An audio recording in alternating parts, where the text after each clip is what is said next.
एक छोटे पहाड़ी गांव में 17 साल का अर्जुन रहता था। उसका परिवार बहुत गरीब था। सालों से बीमार पिता की देखभाल और घर की पूरी जिम्मेदारी उसके कंधों पर थी। वह हर दिन जंगल में लकड़ी काटकर शहर में बेचकर परिवार का गुजारा करता था। एक दिन लकड़ी काटते समय अचानक तेज बारिश शुरू हो गई। आंधी और बिजली से पूरा जंगल कांप रहा था।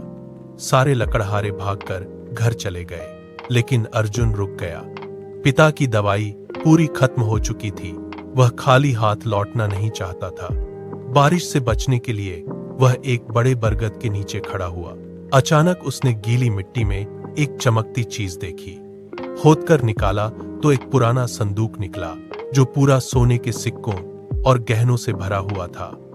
अर्जुन सोचने लगा कि वह सारा खजाना लेकर अमीर बन सकता है, लेकिन तभी उसे मां की कही बात याद आई कि दूसरे का माल कभी पेट नहीं भरता। अर्जुन ने पूरी बात गांव के मुखिया को बता दी। राजा को उसकी ईमानदारी देखकर बहुत खुशी हुई। उसे इनाम में पैसे और नया घर मिला। अर्जुन ने अपनी दुकान खोली और आज भी वह सबसे कहता है कि मेहनत और ईमानदारी ही असली खजाना है। अगले दिन अर्जुन फिर सुबह सुबह जंगल की ओर निकल पड़ा। बारिश रुक चुकी थी, लेकिन जंगल में अजीब सी अटूट शांति थी। पक्षियों की चहचहाहट कहीं भी सुनाई नहीं दे रही थी। हवा धीरे धीरे चल रही थी और पेड़ों की गीली पत्तियां डरावनी आहें भर रही थीं। अर्जुन अपने काम में लग गया और लकड़ियां काटने लगा। कुल्हाड़ी की आवाज खाली जंगल में गूंज रही थी। तभी उसे दूर से किसी के रोने की धीमी आवाज सुनाई दी। वह एकदम रुक गया। डर से उसका हाथ कांपने लगा।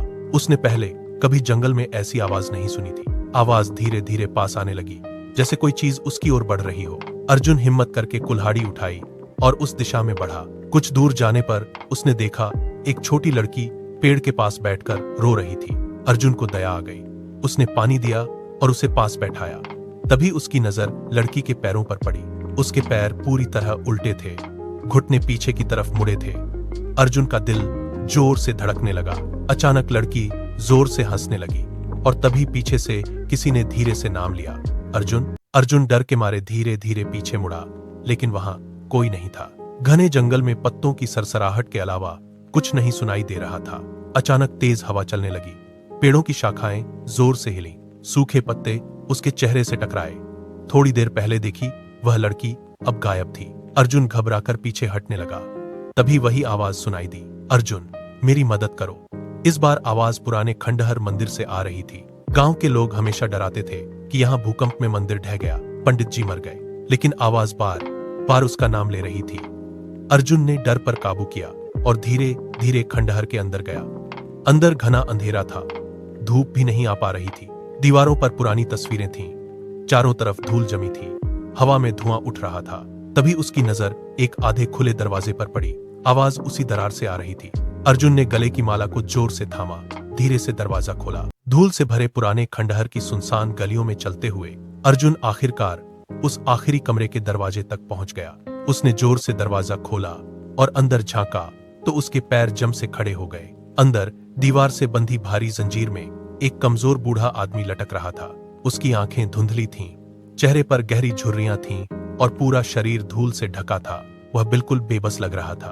उसने धीमी कर्कश आवाज में कहा, बेटा, मुझे यहाँ से बाहर निकालो। मैं 15 साल से यहाँ कैद हूँ। मैंने कुछ गलत नहीं किया है। अर्जुन का दिल डर से धड़क रहा था।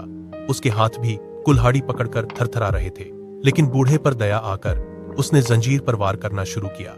एक के बाद एक सारी कड़ियां टूट गईं। आखिरी टुकड़ा फर्श पर गिरते ही पूरा खंडहर जोर से हिलने लगा।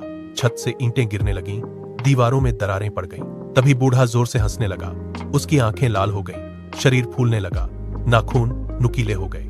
अर्जुन समझ गया कि उसने एक भयंकर राक्षस को कैद से आजाद कर दिया है। बड़ी गलती कर बैठा है।